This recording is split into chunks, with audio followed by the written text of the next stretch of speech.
All right, everybody. I guess we're going to get things started now. Just want to say a few quick words. Thank a few folks for their time and energy to put this event together. First of all, the ESA team. Thanks for coming in. Kristen, thank you for all your help getting things set up. And Tarina, thank you and the Carey Group for helping orchestrate this event. My name is Bobby Zappala. I'm the CEO and co-founder of Thrill Mill, which is the nonprofit whose space you're in right now. What we do is work with industry-agnostic businesses at a very early stage and incubate them and help them grow ideas into vibrant businesses that are going to thrive here in Pittsburgh. As part of our organization's mission, we host a large annual event that acts as a fundraiser for the organization and also as a platform for those who work in the creative, innovative spaces in and around the city to discuss the issues around their industries and teach others about what those issues are and share ideas and learn. Essentially, very much like a South by Southwest here in Pittsburgh is what we're building. It's called Thrival Festival. We've been hosting events here in our space all week. This is the third one we've had here this week. And we've got several more going on, including a conference later today on social media. Then this weekend, we kind of wrap things up with a large music festival over in Bakery Square. And so we hope that some of you folks are able to stick around and unwind a little bit and enjoy yourselves. And then after that, I'll be sleeping for a week, and then I'm happy to talk to anybody after that time about the stuff that we do here and the ways that we're trying to help support startups in the various industries that are doing great and innovative things, including the gaming industry here in Pittsburgh. So with that, I'll hand it over to you. Before I do, I want to thank Josh Lucas for coming and live streaming this entire event for us. Josh runs the hardware store up on I'm on time tonight, so I'm not going to get it. He's also the founder of Crowdosaur. It's a great company, a great startup company here in Pittsburgh, and is a massively successful ambassador of the entrepreneurial community here. And I always love to have him here, so thanks, Josh, for coming. Thank you to the one and only Bobby Z. That's the only way I'm allowed to refer to him in my office. Our Senior Vice President of Government Affairs insists that I only refer to him as the one and only Bobby Z. So thank you very much. Thanks for having us.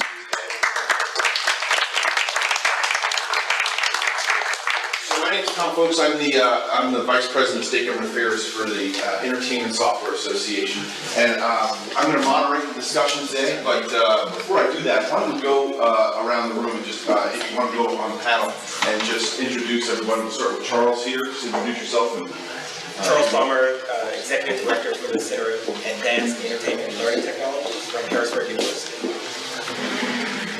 Drew Davidson, the Director of the Entertainment Technology Center here at Carnegie Mellon. Tom Lake, I'm the Director of Innovation and Entrepreneurship at the City of Pittsburgh's Urban Redevelopment. Justine Kashnitz, I'm the Chairman of the Innovation Practice Group at Schneider, Harrison, Siegel, and Lewis McCooper and Chris Arnold, General Counsel of Shell Games. Representative Dan Franklin, 23rd District, which is really just across the street here, East End, City of Pittsburgh. I'm Representative Paul Costa. My district is part of the City of Pittsburgh and its eastern suburbs. Representative Brian Ellison from up in Butler, and I'm a parent of a 15 and a 13-year-old boy, so the video game is a very common topic in my household. Frank Lee, co-founder of Preston Being Lab Program. I'm the director of the Anna Alexander, I'm the CTO and co-founder of Soul Power. State Senator Jim Pearl and Board Treasurer of Urban Development Authority, 14 years in council, 12 years in the State Senate, Boston League. Thank you. I'll be around. Thank you for your service. Was honored to support and sponsor the code tax credit changes under the Development Church in 2007. The last video game I played was Astros. If you want to call it that. State Senator Matt Smith, 37th Senate District, Peters Township in Washington County, and then basically everything west and south of the City of Pittsburgh and Allegheny. Well, great. Well, thank you. We have a very distinguished panel here today. I thank you, everyone. We actually just had so you want to introduce yourself? State Senator Jay Costa, 43rd District, City of Pittsburgh, Eastern Suburbs. Wonderful. Thank you so much for joining us here today. So we've got a great panel and a lot of expertise up here. I'm going to go very briefly through my slide deck to kind of just set the stage, what we're talking about here, the video game industry. If you're not familiar with who we are, this is not. Can you advance it? Or are you? It's not working. Look behind you. Where's the view? There we go. All right. So, Entertainment Software Association. We're the trade association that represents the computer and video game industry, and that industry has grown dramatically over the last few years, especially over the last, I would say, 5 to 10 years. So we're the trade association. There's about 35 of our members. There's some of the household names that you know of: Electronic Arts, Activision, Nintendo, Microsoft, Sony. Obviously our activities are heavily focused on government relations and business consumer outreach. But what we're out there talking about the industry and helping people have a better understanding of what the computer and video game industry is today. We are not this anymore. As much fun as this was, Pong was great. It's over 40 years old. Dr. Lee will tell you how much Pong is, especially when you're playing it between two buildings. But it's not that industry anymore. It's very dynamic industry, very cutting edge, innovative. The type of storytelling that's coming out of video games today is second to none. So we see the new consoles up here. You see some of the other games, the active play, that type of thing. But it's not limited to the consoles. The consoles are fantastic. We're in our newest generation here, but it's pretty much anywhere there's a screen today, people are playing video games. So $21 billion domestically in revenue for the industry here in the United States. In 2012, almost $80 billion, and we're anticipated in 2015 to be $110 billion international industry. If we want to talk about, just kind of put that in perspective, if you look at the music industry is about $7 billion domestically. The film industry has hovered around $10 billion. The domestic box office for the film industry has been about $10 billion for the last decade or so.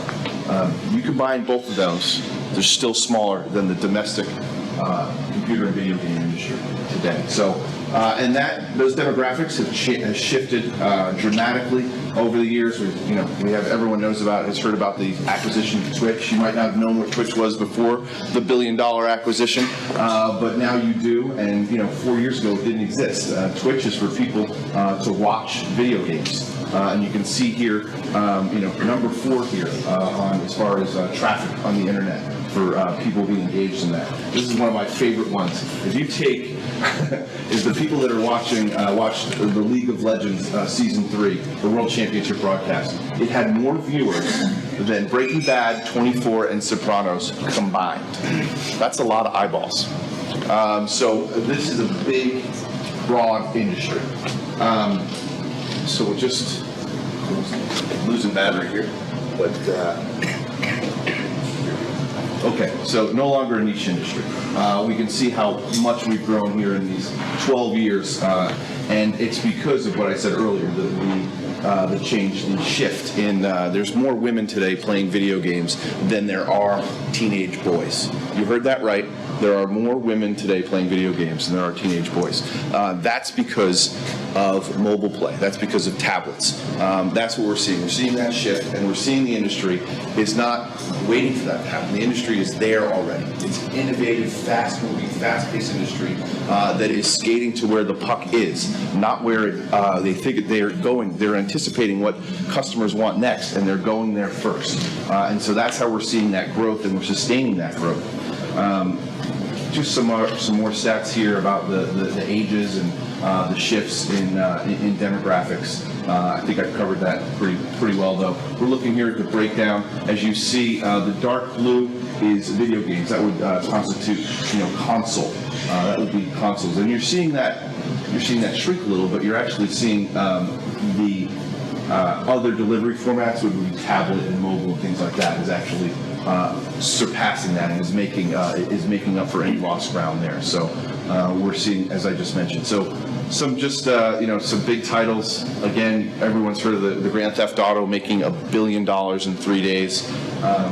That's huge. I mean, you compare it to our brethren in the other entertainment sectors, it's really not even close. So we're continuing to do things like that. The app economy, as we discussed, 8 in the top 10 apps in the App Store are games. Almost 70% of the revenue coming out of the Apple iTunes Store is game related. Whether it's purchasing the games or in-app purchases, it's all game related. I think digital sales content did 11.7 billion in 23, up 10% in just 1 year. I don't think you'll see growth in any other industries like that. So that's really kind of where we are. But so we're talking about as far as the revenue, but what grows this industry are its people, are the talents of individuals that are creating new technologies on a regular basis. So I think that we have a lot of them up here today that can talk about that. We're looking at the incredible growth in colleges and universities. Today we put out a press release. It's grown over 50% in the last 5 years. How many colleges and universities are offering game design programs? 390 schools. So these students are being trained in video game design, and then they're going to the workforce. But these are non-traditional.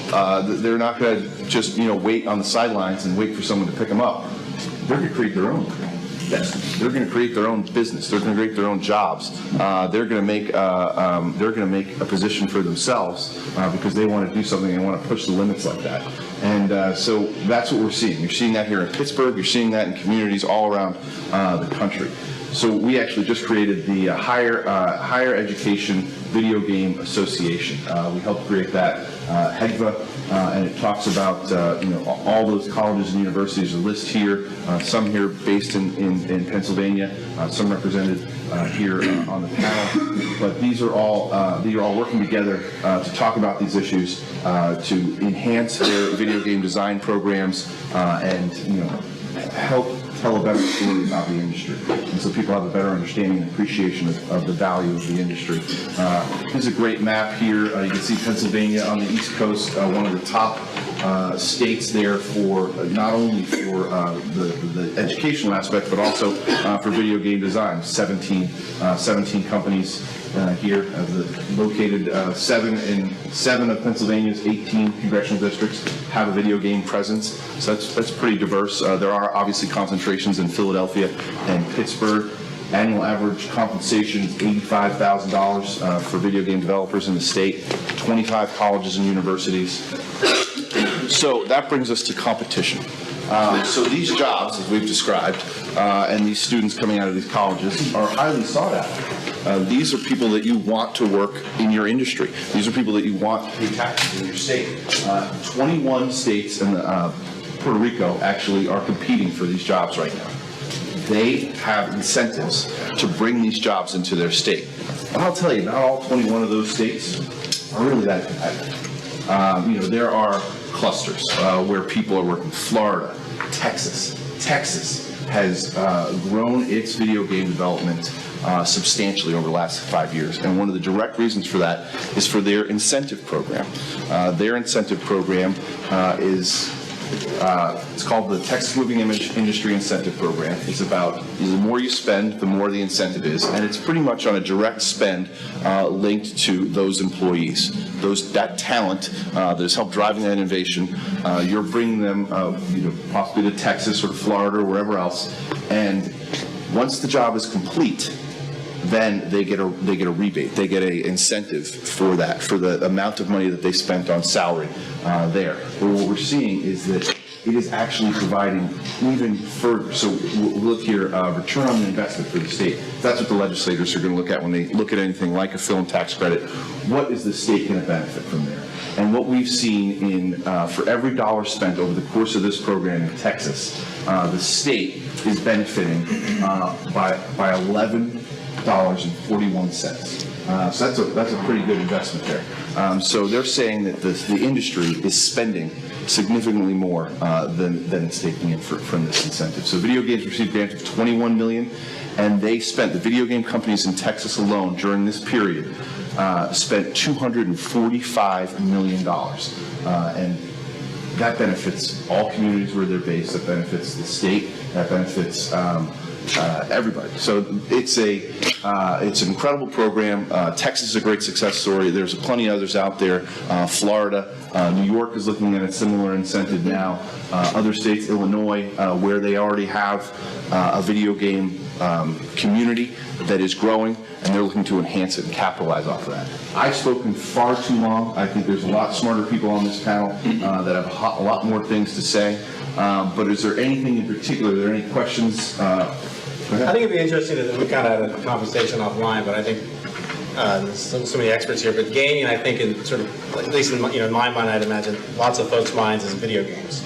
And even in your graphics, you showed like Grand Theft Auto and these sorts of things. But to me, what's interesting, I mean, if you think locally, a number of the companies that have, certainly ESA and others and companies we've helped, are applying gaming technology in ways that aren't simply video games, but they're, whether it's education, whether, we had talked briefly about end-of-life issues. I know there's a local company we helped at Center Entertainment that is using gaming technology around workplace safety and reducing the liability and costs of the work to a company and to individual employees by using gaming technology to be more effective in terms of training and helping folks understand safety in the workplace. And to me, that's, video games are fun and cool, but I think sort of the larger sort of impact of gaming technology across a variety of industries is interesting. And I don't know if you or the other folks who are much higher bandwidth than me on this I'll let anyone talk about that. Anyone else comment on that, but I definitely think Chris is someone to do it. But I think the big point here is that the commercial success of video games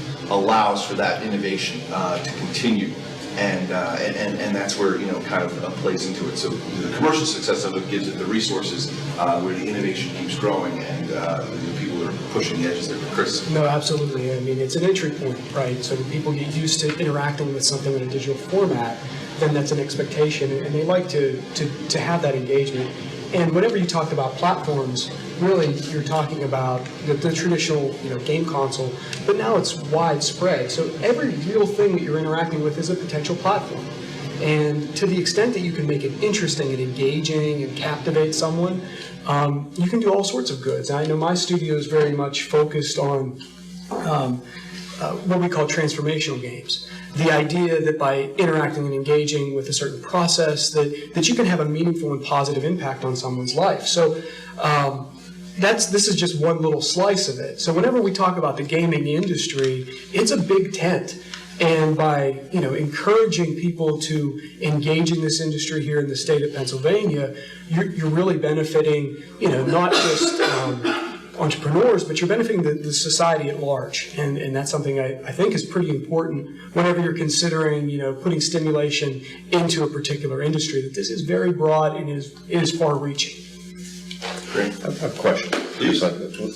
You talked about Texas, that the incentives were in place for the job, and that they didn't pay off until the end of the job. So is it similar to the film industry in terms of it's an episodic thing? It is. Seems to me. It is. It's a development. It goes around the project itself rather than just everyone in the industry. And so those are new projects are funded. So it's new jobs that are coming in or new jobs that are staying because there's a project based around it. And so it's so that's how they base it. That's how they apply for it. But they don't receive any of the funds until after the work has been done and the money has been spent. Did you start at a baseline and then from that point up, or just once you opened up the doors, anyone who did it was eligible? It had to be new programs going forward. So there, Yes. So there were X amount of jobs starting off, and anything above that. So if we did that here in Pennsylvania, where would we be? I mean, how would we have to start? At what number of jobs would we have to say? Anything above this point? Well, actually, you wouldn't do it as far as jobs. You would we would start per project. So what I'm saying is, so some of those same people, would be on the project basis would be eligible. But these are jobs that are going to stay in Pennsylvania, and these are jobs, and these aren't, video games don't take, 22 days or 6 weeks to make. They take months, and there's years. Constantly evolving too, isn't it? Yes, absolutely. So these are long-term projects that you're looking to fund. And so those same people that work on one project, for one time period, will then next year, they may work on another project, whether for the same studio or for a different studio, but it would be a different project. And that's considered a new job? It would be considered a new project, so you're just that new project. But as that grant gains a foothold, more and more jobs will come here. More and more jobs will be sustained because of that, and it will be over a series of years. But that one project, that one job is going to last, months to years. And that growth that you're going to see after that project is successful, that company then wants to start another project, and they need to sustain the existing projects that are running, so they're hiring more and more talent to drive the project. Yeah, first of all, thanks for the invitation. This is quite a large panel, and as well, we have some great individuals in the audience and a lot of expertise. I'm just concerned about where we want to kind of narrow the discussion. Of course. In time, but it would seem to me that we need to understand that we have both the geographical and ideological divide in the state legislature on the issue of tax credits in general, and specifically the film tax credit. I don't want to be overly partisan, but traditionally, we Democrats, I see my colleague Senator Claus and Senator Smith there as well, we're willing to take tough votes to raise revenue and direct resources through DCD, and we've generally been supportive of various forms of tax credits, including the film tax credit. Both of them earned out, and I think it's important in a bipartisan fashion that we recognize Senator Pelleggi, who's the majority leader, who has a bill that's 1035, which would lift the cap on the film tax credit, as well would now include the opportunity for investment in video production. Our colleague Senator Fontana on the Democratic side of the aisle has a bill also to raise the cap significantly to $100 million. I think we need, there's no pride in authorship. If there's a model piece of legislation, I just got educated here about the Texas model, I think any one of us, regardless of which side of the aisle we're generally supportive and agree with the wisdom of making prudent and appropriate investments in the state, let us know and we can construct something. But, we're a very diverse state. When I mention ideology, there's some people just don't believe in the tax credits. We have 7 or 8 of them. So it's a question of evaluating what the good portfolio is and making an investment. And then geography. A lot of people don't feel that they've been affected in a meaningful way with the film tax credit. A lot of the film tax credit is centered around the urban core and certain kinds of movies that are made to certain places. So I would just say, I'm not trying to direct the discussion, but at least for the number of legislators here, I think we need some leadership from you all and some of the professions that are here. Kerry Group, President Connor, and others, to help give us some direction on some of the model pieces of legislation. So I guess I'm just concerned about that. And again, I think a lot of people are not knowledgeable. Some of us that are older that don't play or appreciate video games. I only learned about this Destiny recently, obviously, and I'm amazed that something that cost $550 million to produce, rivaling any Hollywood blockbuster. And I guess in the last couple of days, it's raised $550 million, which is just, for me, that's unfathomable. Yeah. And I think the other points that are made about our Tom Lynn from the ERA staff, in terms of resources that we have, it's a broader discussion involving other industries, from healthcare to other potential job applications. So, Well, I greatly appreciate. I don't want to direct the discussion, but I think at least for legislators that are being helpful, we can lead in some direction and some mandate in a cooperative spirit to work with. Certainly, absolutely, and I appreciate your comments, and I think we should have a directed focus. Did you have a comment? I was just going to kind of build on that, and we have been working together for the last couple of years on this, and I think one of the challenges we have in Harrisburg is getting the bureaucracy of Harrisburg and the politicians to understand the future is already here. And whenever I try to, I speak up, and I do face the philosophy that, we can't give out more tax credits, and I face that and I battle for the development of jobs here in Pennsylvania. That's what I keep it about. But I try to explain to them, look, video games are movies. We are using actors, we're using sound stages, we're doing everything movies are, they should be eligible, and that hasn't caught on. But like I said, the future is here now. My son, 13-year-old, instead of going to volleyball camp or baseball camp or basketball camp in the summer like we used to do whenever we were kids, he went to video game development camp down at Carnegie Mellon. that's what's happening in our state, and we need the politicians to know that. And I think what you guys are doing here with the grassroots effort that you're going to go forward, make sure we know. Matt may know it, because his children are small, and everything we do in the last 15 years for our kids has been electronic. I mean, there is nothing that isn't anymore. And I tell my son, okay, you know what, you're grounded, you're not allowed to play the PlayStation. Then he pulls out, the DS. I said, well, he can't play the DS. And he has his phone. And then if he doesn't have his phone, he's got something, and he's got his pad. I mean, there's always something for the kids to do. And I think we, as a legislative body in Pennsylvania, have to acknowledge the future's already here. Thank you very much. Those are both very important comments. Do you have something? Yeah, just to piggyback on what Brian was saying, I think that there are many components to this. I think and it was something you said earlier, Tom, you've got the sort of obvious benefit of the job creation, and then you have on the other side the end use of the products that are created by this industry.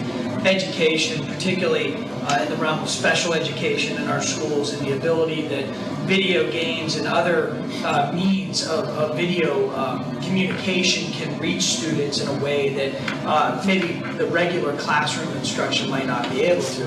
I think that's a key point that needs to be made. And also, with the various incentive programs, I think what would be helpful for us as policymakers to know is if there's a way that we can leverage what is already existing in Western Pennsylvania. I mean, we've talked about the value and the benefit that we have here with CMU and all of the human capital that already exists here. Is there a way that we can tailor whatever incentive package that we come up with, whether it's direct tax credits or whether it's something else? Is there a way that we can leverage the existing human capital and tailor an incentive package around that? So it's not just sort of on the job creation side, but also on the human development side, the education side, Pitt, CMU down the line, all of the resources that we already have here in Western Pennsylvania that I think uniquely positions Pennsylvania, and specifically Western Pennsylvania, on this particular issue, maybe even beyond any other area in the country right now. Yeah, I'm just throwing that out. Like the Pittsburgh Promise or something for video games. Incentivize. And then you have, Tom and I have talked about the idea that you create clusters around innovation, and video game innovation relates to film innovation, relates to innovation that we don't even know about right now. And so if we can create these clusters, not just in Western Pennsylvania, but in the southeastern part of the state and throughout Pennsylvania, I think that's an added benefit. Yeah, let me add, relative to that, we have, trying to structure the incentive. It's always like, do you have to, compete dollar for dollar, percentage per percentage with some other region in the country, because then it becomes a spiraling environment. When do you get the chance to, leverage some of our assets? I think Matt addressed some of it, but also the fact of the matter that you have an extraordinary low cost of living in Western Pennsylvania. You have a very high quality of life. And it's evidenced all around us in this neighborhood that's been transforming, where people are coming, like Google, coming and investing. Folks like the Rand Corporation came to Western Pennsylvania to locate their third headquarters in this country because their employees in Santa Monica and in Washington, D.C. wanted lower cost of living, wanted quality of life. So, we get into this kind of war of credits and incentives that kind of can be never ending, but it needs to really be packaged in a common sense way to leverage our other resources. And couldn't agree more with you, sir. I think that happens. That happens organically, I think, and that's what we're seeing in Texas. And those are the things that were driving beyond the incentive. You see those things, the lower cost of living and quality of life, drove those types of decision making in Austin. And these are people that are making, living in places like California or Seattle, where there is a very high cost of living, and they're looking for something different. But they're also clustered around. So I think that when you talk broadly about the ecosystem of incentives, and it's kind of a unfortunately they're here. And they're here to stay, we can't turn. All the states aren't going to agree to turn them off and let everyone just go about their business. So they're here. So you have to be competitive on that side, but I think when you look at Pennsylvania, you're already well positioned. And if Pennsylvania, was like, let's say, a Montana, I certainly we wouldn't be here spending our, our energy in saying, you guys can make something out of nothing here. You guys have something here in Pennsylvania.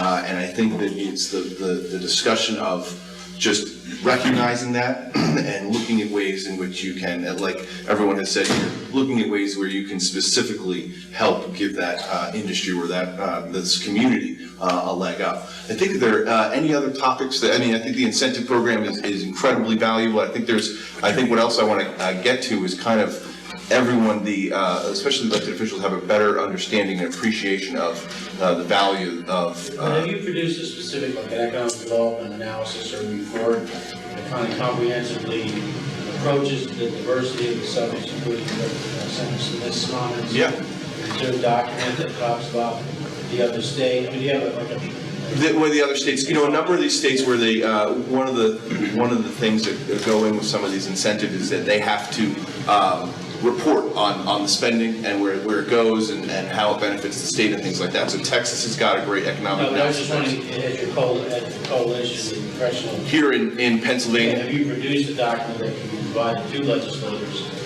documenting many things you're talking about here today, what the profiles of other states' incentive programs, the diversity of the potential investment, the complexity of the investment in areas that we don't know yet. Yeah. I can see, videos being instrumental with autistic children. I don't know, maybe somebody's really working on that. I don't know. Okay.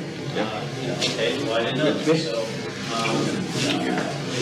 it just seems like the potential is so limited, other than people just shooting each other on screens. There's a lot of potential for what can be done.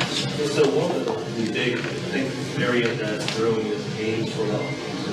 Using game use. So especially coming from the Philadelphia area, where we have a lot of hospitals like CHOP, HUP, and Bristol, and so on. It's a very natural place to build on existing infrastructure of biotechnology and medical schools there to grow the game industry in one sense. So certainly I think there are ways where you can build on existing economy, and games are applied to this economy very well. The only other thing that I would say is that, so I've been working on, directly and indirectly on the film tax incentive from the Philadelphia side with the video game growth initiative group that started back in 2006, 2007. And one of the things I think that I hope it doesn't get lost is that there has been a really major shift in the industry. So the rise of mobile. So largely the film tax credit and so on, I think really is targeted for larger companies that are established. It helps them quite a bit. But we're looking at 2 people starting a mobile game company. We're looking at 3 people starting a mobile game company. So in Philadelphia, we have a lot of really nice boutique mobile game shops like Cyberprime and so on. And they have no idea what to do with something like a tax credit and so on. And especially if you're looking at the growth of the game industry, that's where a large portion of growth is coming from on the rise of mobile. And I would hope that whatever incentive that comes about has some focus and recognition of trying to assist those people, right? Essentially, it's such a small amount of money to help like a 2-person team. So my hope is to essentially have lots of small mobile game companies, and that one will also rise up to be rodeo. And then that becomes sort of an anchor company that really creates a life of mobile game hub, and at least on our side of investment. Yeah, part of the discussion is, it's open to, everything, and, I'm always learning more about the industry as it evolves, and I think it's helpful to the elected officials as well to kind of know that there are all those pieces that go into it. To answer the senator's question earlier, we don't have a comprehensive document that analyzes how the industry would impact, but it's something that we can start to work on. We've got new economics data on the states coming out here in the next month or so that we can certainly apply that toward and look at those different types of things. Do we have a comment over here? Yeah, I'd like to throw out something and also to thank Matt and Jim for mentioning special education and autism. Computing Workshop works with people with special needs, with cognitive differences, and these are people who often can go to college, can do tech work, can do all kinds of wonderful things, They are people who are playing video games, who are doing things online, and who can be doing this for a living. And the biggest obstacle is low expectations and the fact that there is an industry built around providing support for people with disabilities that keep them disabled. So we work with people, we help them get to college, to get tech jobs and so on, and our biggest competition is sheltered workshops in places that are going to get $30,000 a year worth of waiver money for keeping people disabled.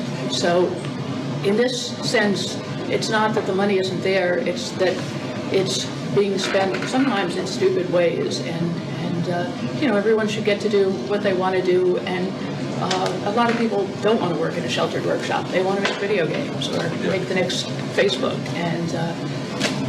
and we could use some help fighting that battle. There are certainly a lot of moving pieces and a lot of different innovation centers. I apologize, I have to leave soon for the URA. No problem. But just one suggestion, since Tom Lincoln is here, director of URA. Investment URA, I believe the approach to provide some resources. There's a collaboration where we could produce a study or some document that would be more of a market analysis for what the potential is for it next year. Maybe under Tom's leadership of our group side of the URA, we could have a collaboration to produce this kind of document. I'm not talking about just kind of a one-page synopsis presentation. I'm talking about more of a document that would explain what this potential is, document what the other incentive programs are, why Pittsburgh area reach probably fine is uniquely positioned because of all the other assets that you have. But I think if you could have a working document to verify and quantify benefits, that's a document I think that would be helpful for us as legislators on both sides of the aisle. For both houses, we move forward and try to consider some of these incentive legislation. So that's just a suggestion. Maybe your leadership working with Director Lane could look at that. Well, my board member's my boss. No, absolutely. But the mayor, you know, has eloquently spoken about these issues. He's led a series of roundtable discussions. I'm sure Chairman Ackland and the mayor directly will be supporting trying to move this forward in a very concrete, specific way that the legislature. I'll offer this as a point of contact. I mean, there's a lot of folks locally and statewide to help think through this. I mean, even just sitting here now, I'm thinking about the KIZ tax credit and how does that, I mean, it already exists. And what I can tell, some gaming companies locally have gotten a lot of money out of that, actually. So how does that play into a separate tax credit, these types of things? There's a lot of questions that, is there a separate value, is there a separate analysis? And you described maybe it's just that the industry is so different that a tax credit that works for a typical software company or life science company just doesn't make sense for I'm going to dive in. I will say I'm Matt White, if you don't know me. I'm Penn State's Game Development Program Director. So speaking about Pennsylvania generally, I was at this panel in Harrisburg last time, and Penn State, obviously, the motto is one campus geographically distributed. Whether that's accurate or not is up for debate, but this Western Pennsylvania element is really apropos to us because, of course, the game development program is headed in Erie, which is an hour and a half, 2 hours north of here. And it harkens us, the model we're working on is the model that Volition used in Champaign, Illinois, which is a city about the same size as Erie, which now has a place making $780-ish million a year with 200 employees housed in that tiny little place that grew organically out of a city tax credit at that point. This wasn't a state or federal tax credit by any means. But the problem we run into at Penn State, and I just kind of want to leave this out there, is we have a huge amount of students that are very talented, that are leaving with degrees in software engineering and business, that have this game development edge that's minor that augments their degree. But the vast preponderance of them end up now in San Francisco, by and large. Some in Austin. San Francisco East. Yeah, there you are. So what I'd like to say is, the Penn State's in a weird Scylla and Charybdis kind of situation, because realistically we are a land-grant institution whose duty is to protect and nurture Pennsylvania. But on the other hand, we also have duty to Pennsylvanians, and those individuals who want to do the job they took their degree for, we're going to go as far as possible to make sure that they can accomplish that. Now, we provide them with the idea that, this is something you can build here, but if the support doesn't exist, they'll as quickly jump to California, jump to Texas, jump to Massachusetts, and we are losing them, alarmingly. We're training them, and we are shipping them out of the state faster than we can pack them up. So that is not something we want to continue doing. But I mean, at the same time, we can't really discourage them from getting employment because that hurts us and hurts them. There's a bit of a rock and a hard place for us. That's a great point. Thanks for bringing it up. You know, and I think that's something we, in almost every industry, we battle. I always tell the story about a huge Steelers fan, obviously, in Western Pennsylvania, and I said, you ever watch the Steelers and they're playing somewhere and there's such a huge crowd? And they're like, yeah, it's awesome. I'm like, no, it's horrible. Because those are all people who used to live in Pennsylvania. So whenever we go through conversations like this, and we can do anything that we can do to bring the jobs and keep them here. I have a son who's most likely going to go to Penn State. Yeah, when you mentioned the video game thing, I really wondered if I taught him over the summer. I do the summer camps as well up there. Yeah, but he most likely is going to end up there, and he has Asperger's syndrome. Okay. So there's a very good chance he's going to end up in your industry through your college. That's what he wants to do already, so I know that that's going forward. But the concept of him moving to Texas or North Carolina or California or Massachusetts or somewhere else is something that me and his mother are just starting to struggle with as a possibility. Neither one of us moved away whenever we graduated high school, so we don't want our children to do the same thing, and I think, you know, a lot of us in the legislature battle for that. It's a great point, and it's a great part of the conversation. You have something to add? Well, yeah, I'm a native Pennsylvanian and a current graduate student, starting my own company here in Pittsburgh, and I have 200 peers who are right now dealing with, I have to leave the state. Like, I have to go to California, I have to go to Texas, I have to go to Florida. When we could be keeping them right here. We're training them here, we are engendering them to the area, we're investing in their future, and then they don't have anything to do with it here. And it's really difficult as somebody who is right now starting a company here in Pittsburgh to get to incentivize people to invest in that sort of thing, because there's no example company here in Pittsburgh to do that yet. I mean, there's Shell, but that's not quite what I was saying. Like, But that's not meant to be insulting, but Shell Games, as I understand it, was founded partially through an outside investment. No, completely inaccurate, actually. That's fine. No, so it is interesting because we do have a very a complicated relationship with the region, but primarily it was born out of the ETC.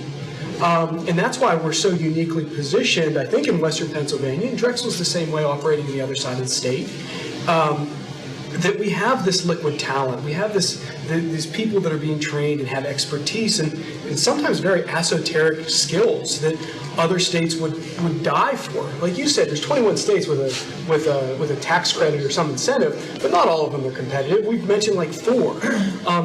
Pennsylvania could be one of those very easily. We have an organic industry already percolating up, and the idea is how the most effectively can we take it over the top. Now, that could be a tax credit, that could be some other flavor of stimulation, that could be locally, but you know, having recruited people, and we've grown by about 50 people in the last 3 years, and we've done that. You know, we have 40% of our workforce coming from the ETC, but in that time, we've also hired people from all over the country and all over the world. Why? Because Pittsburgh's great. It's great in and of itself. Great cost of living, great community, great activities, and we've been able to attract these people that are senior level from the industry to really embrace this as their new home, and they stay. I mean, we've been doing this for 12 years. It's been a slow growth, but I think a really powerful growth. And we're not unique.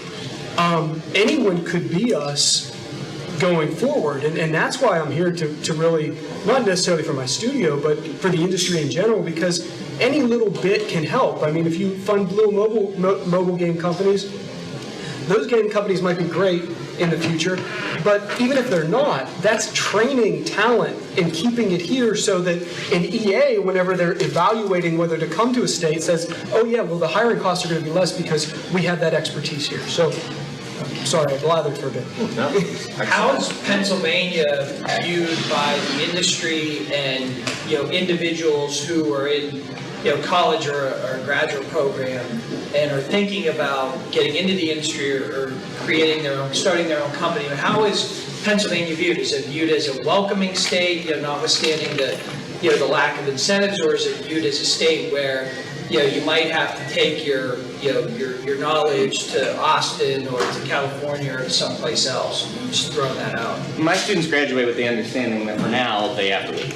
Before they even consider Pennsylvania. They are ahead of time enrolling here largely because they're from here. Penn State does have international and traveling students, but a huge number of our students are Pennsylvanians, of course, largely because the tuition is much lower. But they come into that with the understanding that they will be leaving. And that's not, we are certainly not selling that, but that is their mindset. So here's my solution, my personal solution. So I'm dealing with this issue back in 2007, founding the US ESA program. So the students that I trained really hard for 4 or 5 years, and they'll go to Microsoft, they'll go to Zynga, they'll go to all these other places because that's where the jobs are. And especially directly in the co-op program, I wanted a local industry in Philadelphia where they could go get training. The companies, but there really wasn't much. We have 2 great, fantastic programs. We have some of the best game universities, but all the students have to leave. So my solution, since starting this year, has been to essentially grow my own industry. Especially because of GoBot, what we're doing is basically I'm taking freshmen, because when they are seniors, it's already too late. Get a job, they'll leave. I'm starting with essentially freshman students, having them form game companies, make a game, and I tell them I don't care if you fail. We'll try again next year. Sophomore, junior, senior. Hopefully they'll succeed, and I think that success will encourage them to sort of stay and get leader. That's sort of how I did approach this beginning this year. We founded Watch Game Studio, which is funded by Drexel, to mentor and help students form game companies from the very beginning. So that's at least one approach. Similar to the move we're making, but it's largely professor driven. 5 or 6 professors have 30 or 40 grand in equity that we're going to just kind of pool into a pocket and start giving small angel investments to tiny freshman groups and just say, please God, stay here. Because really we need some of the spaghetti to stick before we can funnel our graduates into it. And if there's nothing there to place it, I mean, we can't deny them the job, of course. But for those individuals that do want stability, I mean, the indie career is glamorous in the sense that it's very much like home brewing beer. You know, if you make a wonderful beer and it sells, you're great, you're a millionaire. But if you don't, then you have some bad beer and student debt. So at the end of the day, with the students who do want a more stable job, we either have to have somewhere to place them, or we have to have some serious incentives to let them mitigate the risk of staying. True, yes. I was just building on what you were saying. One of the things that we've noticed too is this is above and beyond like legislation, just culturally with Pennsylvania, BC, they're much more used to funding towards old school industries where there's a water flow and you're expecting to get somewhere where games are very iterative. And like Frank was saying, lots of hits or misses, but you're betting smaller, you're spreading them out, and that's what games do so well. And so encouraging somebody like Alan and his team to stay in Pennsylvania, if we could do that with a dozen of them and make it easier for a dozen of them to take that sort of like roll the dice. We are infantry, and it doesn't cost going to be losses. Yeah, like Frank was saying, that makes it easier for EA to like, oh, the talent's here. Because I'd say industry looks and they love the talent, they love the cost of living. They're getting offered tax incentives everywhere else they look. So they're like, just from an economic sense, I have to have something, but I think it could be more than just tax incentives. You can start pulling together that package that shows how the cost of business is inexpensive here compared to Austin. It's a narrative issue. I work with a number, I'm an attorney, and I work with a number of education, technology clients, gaming, that sort of thing. And for me, it's really about creating a narrative that we have what it takes to be here, number one, and two, back it up with capital. So yes, startups is where you have innovation in this space. That's where you build the narrative. But without financing for these young companies to stay, it's not going to happen. So a lot of my clients actually feel like they need to go West Coast. And, you know, we're talking about supporting the industry. With support comes accounting, legal, and I can't tell you how many of my clients feel like they need lawyers from outside of the state to have the experience in gaming to support them. And so we're trying to, you know, reverse engineer that talent from a legal standpoint, support here, but it's difficult to do. So again, financing, venture money, making it accessible and available for young companies. Young companies can create a tremendous narrative. I mean, it's viral, it's hip. We need those stories to come out and be front and center, and then back it up with finance. And then I was thinking what some of you guys were saying in terms of narrative. It happens a lot here, and I know Frank does this as well. And Frank, Charles, and I have been talking about it. It's like, how do you use games for a purpose, games that are for education or for health? Because we've got UPMC here, we've got Highmark here. You know, I think like showing like what games do for the good of our culture and our society. We just came back from the White House Educational Game Jam, and it was a roaring success. And we should have a Pennsylvania Educational Game Jam where we get teachers together with students and developers, and the quality of the games that came out was inspirational. And I think that gets people really excited about how it's not just about industry, it's about this way where these kids, the future's here, let's keep the future here, because I think we could actually, I really do believe Pennsylvania is well situated to be a place that shows the world how to do things better. I would also Education, say, to health. jump off of Tom and what you're saying, I actually think the narrative of gaming is different for Pennsylvania than it would be for California or Texas or something else because of the larger definition of gaming that we can employ and we can celebrate.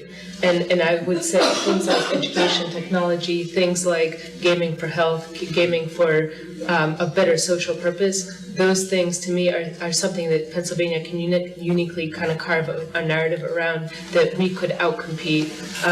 You know, we're not going to be a Zynga, we're not going to be in electronics arts anytime soon, but what we can do is say we have the access to a different market where gamification is part of our daily life. And to me, that's the narrative that needs to be celebrated in Pennsylvania. Got one comment back here. I just have a question for you. You mentioned that you had a complicated relationship with the region, and I'm wondering if you can expand on that, because we're hearing about students and about startups, but for a company that's fairly established. Well, yeah, actually, we had a very interesting decision to make about 3 years ago. Because of the tax credits in Texas, we had opened an office there, and surely because of the tax credits. And we thought, you know, what are we going to do in the future? We had basically 2/3 of the studio population here. We had 1/3 in Austin. And we decided that, you know, even with the credits, that we were going to bank on the fact that, you know, we really believed in this region to be able to foster this industry here. So we decided to double down, and you know, we closed the office in Austin. We came back to Pittsburgh, and we've been expanding, you know, quite steadily since then. And I guess that's maybe why my comment was a little mysterious. I didn't mean to be. But I think it's helpful feedback, especially since there's so many representatives in the room to understand why a company would choose to be here or not be here. Yeah, and again, a lot of that was because of the ETC and because also the Art Institute of Pittsburgh. I think a lot of people leave them out, but again, our art department thrives, and it's not like we do art that's second class. We work for Disney, we work for a lot of companies that do very high-end, high-quality types of things, and really this is a unique environment because of that amount of talent. I want to be respectful of everybody's time, but is there any other comments on this? I mean, I think this was the direction I was hoping for, and you know, I knew the panel would take it and run with it. So thank you very much. But do the representatives have any questions about the industry in particular? Or, I think that you know, what we've gained here today is that I think that there are a lot of questions, a lot of unanswered questions here for Pennsylvania. But I think that you know, at the end of the day, you know, Pennsylvania is the area worth focusing, you know, our attention on as a national association, to say that you know, Pennsylvania brings a lot to the table, and you know, we hope to have some more of those conversations here. We've already had a lot. We've done a number of roundtables. I appreciate everyone's active participation and adding their perspective. It's always very helpful to hear directly from the industry. Is there any other comments anyone wants to leave us with? Yes, sir. Just a point, it would be very helpful if we had contact information for everyone who is here. Names, addresses, phone numbers. I think, you know, there could be some generated energy from cross contacts among this group. Sure, we can happy to put that together for everybody. Any other? Yeah. I just want to say generically from a legislator's perspective, there's 203 representatives, 50 senators, 253 voices in Pennsylvania. And where we really gain our knowledge is when we get information from you. And you guys are doing a tremendous job on the lobbying side out in Harrisburg. But what really sets in for us is when somebody stops into our office and says, look, my son just graduated CMU, would have loved if he stayed in here, he moved to California.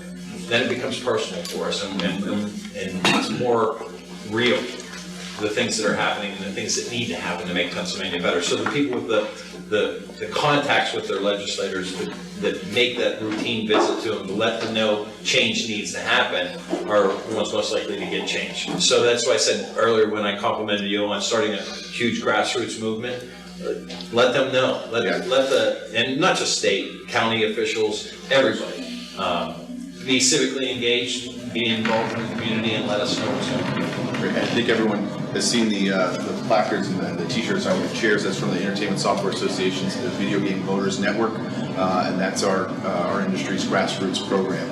So we encourage you to please take your shirts home, wear them proudly, take the information, and join the Video Game Voters Network, because just like Representative Ellis said, we will be contacting members of the video game community to help weigh in on this important issue.